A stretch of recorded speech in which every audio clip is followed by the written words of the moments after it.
hello everyone की खबर आपलोকৰ आशा करूँ সকলো ভালে আছে welcome back to Ankur NIS academy আমি মাৰ্চৰ 1 তাৰিখৰ পৰা এটা নতুন সিৰিজ ষ্টাৰ্ট কৰিছিলোঁ য'ত আমি এপিএসসি সিসিই আৰু এপিএসসি আন্ডাৰত হোৱা সকলো ধৰণৰ ডিপাৰ্টমেণ্টেল এক্সামৰ পিআইকিউবোৰ ডিসকাস কৰি আহিছোঁ আজি ইয়াৰ পঞ্চমটো ক্লাছ আমি প্ৰথম 4টা ক্লাছত পলিটি ডিসকাস কৰিছোঁ সো আহকচোন আজি ক্লাছটো আৰম্ভ কৰোঁ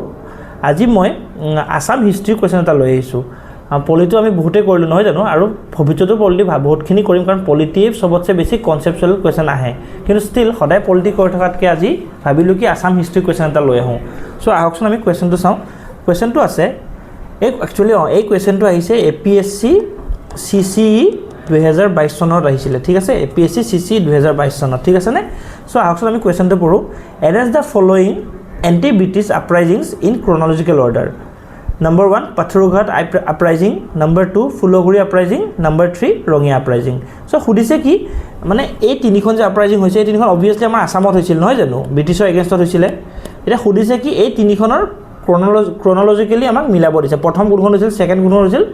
থাৰ্ড কোনখন হৈছিল সো আমি হেতু মিলোৱা আগত অকমান ইয়াৰ হিষ্ট্ৰি চাই লওঁচোন আহক প্ৰথম ইনে মই কৈ দিছো আপোনালোকক প্ৰথম হৈছিল আপোনালোকৰ ফুলগৰি আপৰাইজিং এখন হৈছিল 1861 কিন্তু এখন হতে আপোনাৰ এখন আমি যদি চাব যা 1857 ত যেতিয়া ইষ্ট ইণ্ডিয়া কোম্পানীৰ ৰুল শেষ হৈছিল ইষ্ট ইণ্ডিয়া কোম্পানীৰ ৰুল শেষ আৰু 1858 ৰ পৰা কি আহিছিল আমাৰ ব্ৰিটিছ ক্ৰাউনৰ আন্ডাৰত আহিছিল নহয় জানো যদিও মানে আপোনালোকৰ ৰুলটো চেঞ্জ হৈছিল কিন্তু ব্ৰিটিছৰ ইণ্ডিয়াৰ প্ৰতি একেই মনোভাৱটো আছিল ৰুল কৰিবলৈ আহিছিল একচুয়ালি আমাক লুণ্ঠন কৰিবলৈ আহিছিল সো হেনেকে আলটিমেটলি 1857 ৰ পিছৰ পৰা যদিও মানে ৰুলটো চেঞ্জ হৈছিল কিন্তু ষ্টিল ইণ্ডিয়ানবোৰৰ প্ৰতি ব্ৰিটিছৰ প্ৰায় মনোভাৱটো একেই আছিল তেওঁলোকৰ মেইন মোটিভ আছিল ইণ্ডিয়াৰ পৰা কেনেকৈ শাসন কৰি তেওঁলোকৰ পৰা আমাৰ সম্পত্তিবোৰ আমাৰ বিলংগিংছবোৰ কেনেকৈ লুণ্ঠন কৰি আমাৰ ইণ্ডিয়ানবোৰক সাফাৰ কৰোৱাটো সো হেতু কাৰণে প্ৰথম কি হ'ল 1860 মানত ল্যান্ডবোৰৰ ৰেভিনিউ বঢ়াই দিলে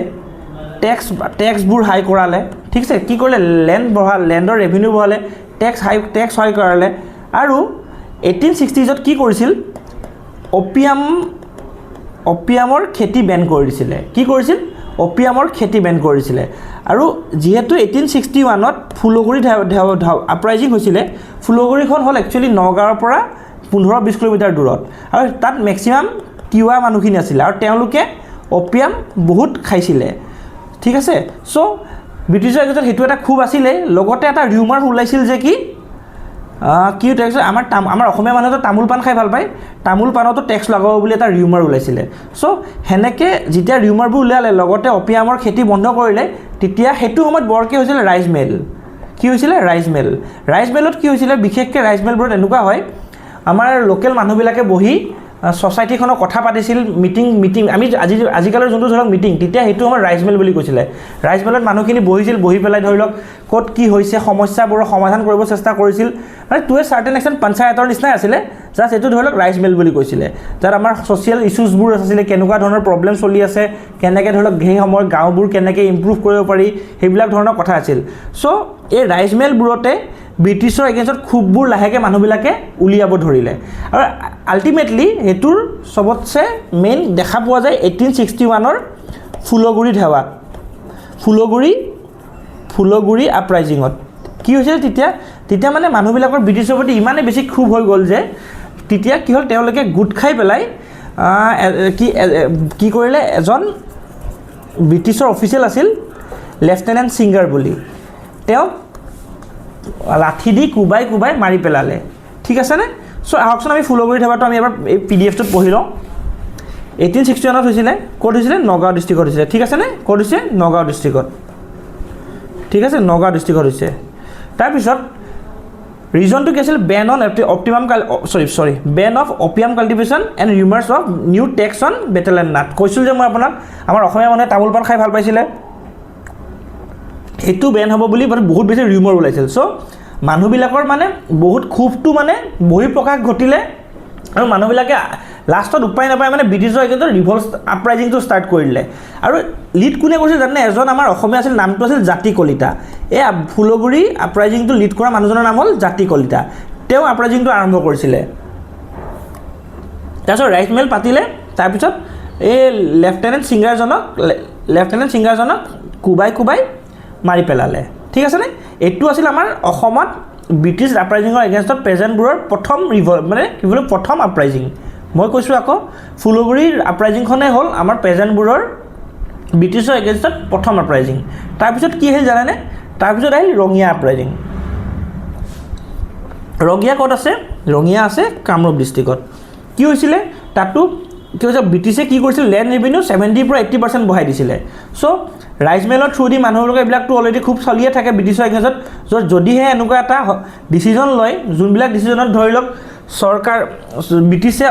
আমাৰ অসমৰ মানুহখিনিক লুণ্ঠন কৰিবৰ কাৰণে যদি লেণ্ড ৰেভিনিউটো বঢ়াই দিয়ে অবভিয়াছলি মানুহৰ খুববোৰটো বহি প্ৰকাশ ঘটিবই কাৰণ অলৰেডি ব্ৰিটিছে মানে ইমান শোষণ কৰি আছিল তেতিয়া সেইটো সময়ত অসমৰ মানুহবিলাকক চ' তাকে কি ক'লে পেজেণ্ট লক দ্য বাজাৰ and refuse to pay' taxes মানে পুলিচে কি কৰি মানে পেজেণ্টছবিলাকে কি কৰিলে টেক্স দিবলৈ ৰিফিউজ কৰি দিলে আৰু সেইকাৰণে পুলিচবিলাকে লিডাৰ্ছবিলাক এৰেষ্ট কৰি দিলে এইটো হ'ল আপোনাৰ ছেকেণ্ড আপৰাইজিং কি ৰঙিয়া ঠিক আছেনে ছেকেণ্ড আপৰাইজিং হ'ল ৰঙিয়া ফাৰ্ষ্ট আছিলে কি ফুলগুৰি ঠিক আছে আমি নেক্সট আপৰাইজিংখন চাওঁ নেক্সট আপৰাইজিংখন হ'ল লাচিমা আপৰাইজিং ঠিক আছে এখন কেতিয়া হৈছিলে 1894 কি হৈছিলে এখন 21 জানুৱাৰীৰ দিনা হৈছিলে ঠিক আছে নে 1894 21 জানুৱাৰী কাৰণ সবতে একেই heavy taxation and force taxation ঠিক আছে নে হৈছিল ক'ত কামৰূপ ডিষ্ট্ৰিক্টত কি হৈছিলে angry farmer beat of the মৌজাদাৰ British police violently crush the protest মানে আল্টিমেটলি মানে সব আমাৰ আপৰাইজিংবোৰৰ মেইন কাৰণেই হৈছে আপোনালোকৰ ইনক্ৰিজ ইন টেক্সেছ বা হেভি টেক্সেশ্যন চ' সেইবোৰৰ কাৰণে আমাৰ পেজেণ্টবোৰে ব্ৰিটিছৰ এগেইনষ্টত ৰিভল্ট কৰিছিলে এখন হ'লে থাৰ্ডখন হ'ল কি লাচিমা আপৰাইজিং তাৰপিছত একদম লাষ্টখন হ'ল পথৰুঘাট আপৰাইজিং এইখন হৈছিলে 28 জানুৱাৰী 1894 হৈছিলে ঠিক আছে এইখনক আৰু এটা নামেদি যায় দলিৰণ ঠিক আছেনে দলিৰণ কেতিয়া হৈছিলে ক'ত হৈছিলে দৰং ডিষ্ট্ৰিক্টত বহুত বেছি ফেমাছ এখন পথৰুঘাট আপৰাইজিং বহুত বেছি famous protest again extreme land tax hike দেখিছেনে আল্টিমেটলি লেণ্ডৰ টেক্স হাই কৰাৰ কাৰণে এই আপৰাইজিংটো হৈছিলে চ' গোটেইখন দেখিছেনে আপুনি কমন এটাই আছিলে ব্ৰিটিছৰ পলিচিজ টুৱাৰ্ডছ দ্য এছমিছ পিপল সেইটো সময়ত মানে তেওঁলোকৰ মেইন মটিভ আছিলে কেনেকৈ অসমীয়া মানুহৰ পৰা টেক্সৰ হকেও বা হওক কিবা নতুন ধৰণৰ টেক্স আনি পেলাই কেনেকৈ মানুহৰ পৰা ৰেভিনিউখিনি বেছি কালেক্ট কৰিব পৰা সেইটো সময়ত আপোনাৰ কি গ্ৰেজিং টেক্সো লগাই দিছিলে গ্ৰেজিং টেক্স মানে কি আছিলে আমি যে গৰু ছাগলী হেৰি কৰোঁ পথাৰত ঘাঁহ খুৱাব নিওঁ সেইটোতো টেক্স লগাইছিলে খৰি কটাটো টেক্স লগাইছিলে মানে আল্টিমেটলি সব ক্ষেত্ৰৰ পৰাই মানে অসমীয়া মানুহক তেওঁলোকে টেক্স লগাই দিছিলে চ' মানুহ বহুত মানে একদম ক্ষোভিত হৈ পেলাই উপায় নাপায় হেৰি এগেইনষ্টত কি হ'ল ব্ৰিটিছৰ এগেইনষ্টত একেবাৰে কি বুলি কয় ব্ৰিটিছৰ এগেইনষ্টত ৰিভল্ট কৰা ষ্টাৰ্ট দিলে এইখনক আমাৰ অসমৰ জালিয়ানৱালা বাগ বুলিও কোৱা হয় এতিয়া আমাক সুধিছিলে কি ক্ৰনলজিটো সুধিছিল নহয় জানো চ' মই কি ক'লোঁ প্ৰথম ফুলগুৰি হ'ব ছেকেণ্ড ৰঙিয়া হ'ব থাৰ্ড পথৰুঘাট মানে হ'ব কি 2, 3, 1 বুজি পালেনে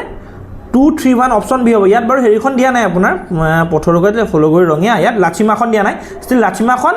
ছেকেণ্ড লাষ্ট হৈছিল বুজি পালেনে আশা কৰোঁ আপোনালোকে এইটো কি বুজি পালে একদম ইজি আছিলে ষ্টিল মানে মই আপোনাক কিয় আনিলোঁ কাৰণ আমাৰ প্ৰেজেণ্ট ৰিভল্টবোৰ বহুত বেছি ইম্পৰ্টেণ্ট হয় মেইনছ পাৰ্চপেক্টিভত হওক বা প্ৰিলিমছ পাৰ্চপেক্টিভত হওক এনেকুৱা ধৰণৰ কুৱেশ্যন আহিব পাৰে চ' আপোনালোকে আমাৰ